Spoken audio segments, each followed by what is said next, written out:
Did you see it coming? Lando Norris locked in a fierce battle with Oscar Piastri in the 2025 Canadian GP. And next thing you know, Lando pays the ultimate price and ends up crashing into Oscar. What if I told you that this was inevitable? What if I told you that this is just the tip of the iceberg?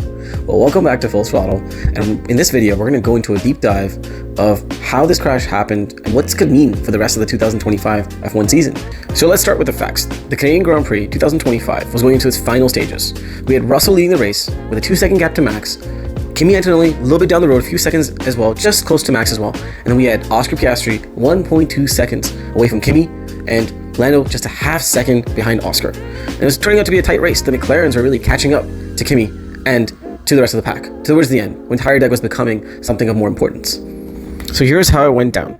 Lando, running behind Oscar, with just 4 laps left, was inching closer by the minute, leading up to lap 67. He's able to make his unique strategy of hard, medium, hard tires work, as opposed to the other guys, including Oscar, who were on a medium, hard tire strategy for the GP. Lando even attacked Oscar on the main straight, going to turn 12 and into the wall of champions.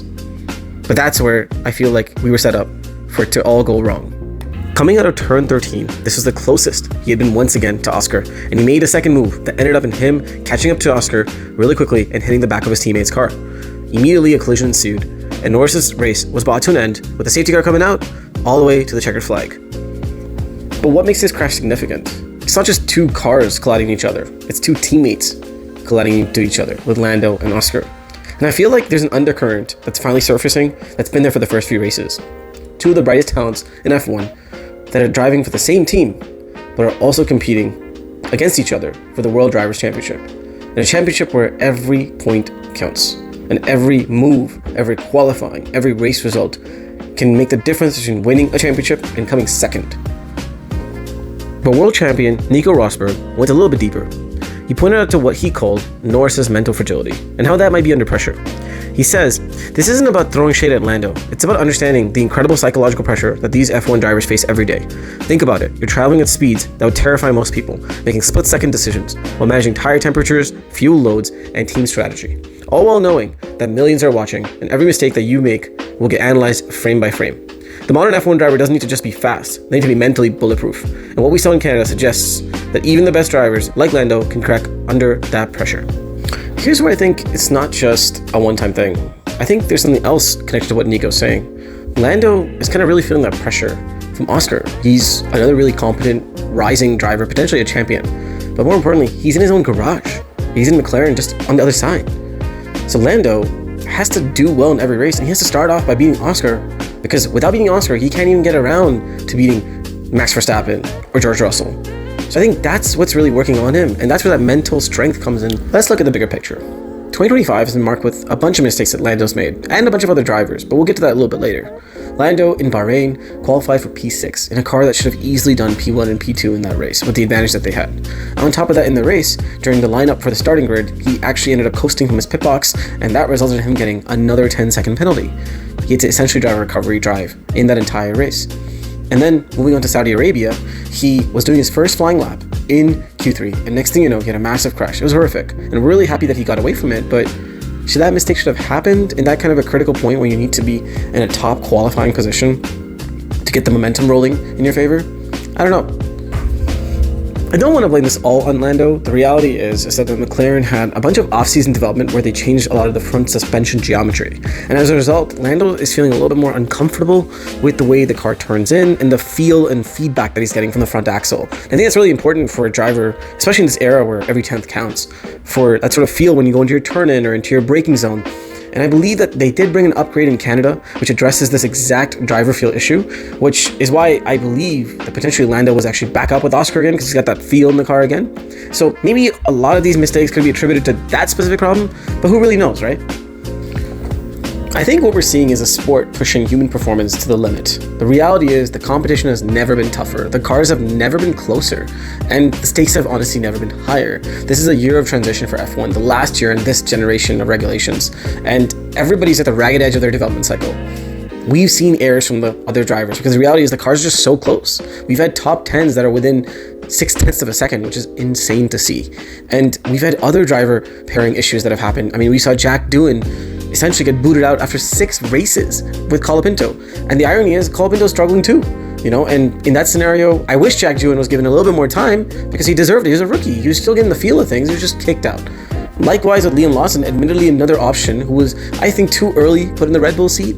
He was kicked out right away because he just couldn't perform. And to be fair, probably didn't have enough time in the car to perform. But then they put Yuki in the car and now he's struggling in the car and the pressure's mounting on him.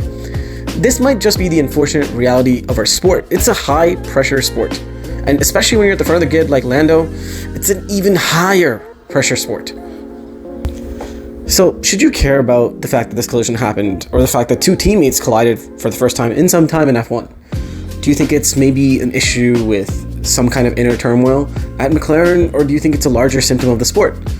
I honestly think it's a bit of both. I think as the championship goes on and Lando and Oscar continue to battle it out, we're going to see more of these sort of collisions or more of these sort of conflicts within this team. It's inevitable with two competent and competitive drivers, like they are at McLaren right now. But at the same time, I think it's a symptom of Formula One being the way it is. Honestly, we're in a sport right now where the margins are so small. We're in a set of technical regulations and financial regulations, which have just enabled incredible racing, which is making the human element of this racing so much more important. We finally have teams that can't overspend the small teams. We finally have a regulation which tries to promote overtaking over the course of its entire span. So I think that at this time more than ever, driver's skill stands out more than anything else. I think that's what makes the racing so exciting for fans like me and you. Looking ahead to 2025, I'm suspecting that we'll have more pressure-induced mistakes by drivers, not just Lando, but I think Oscar as well. And hopefully a little bit of Max, and even if Russell can come in the picture, that'll be even better. But I think this is going to happen as the stakes get higher, we get later into the season, and every race matters. Right now it's really between Oscar and Lando, but if Mercedes fixes their car, maybe George gets into the mix. And I think as that pressure ratchets up, we'll see those sort of forced mistakes. And to be honest, in the meanwhile, the best part about it is we get incredible racing. So for me and you as a fan, it's gonna be a blast regardless. The last thing I wanted to touch on was the human side of things. And the reality is this is where I respected Lando the most. The thing is, the moment the accident happened, he totally acknowledged his mistake, and he said it was as bad that he misjudged the corner, or rather the space between Oscar and the wall.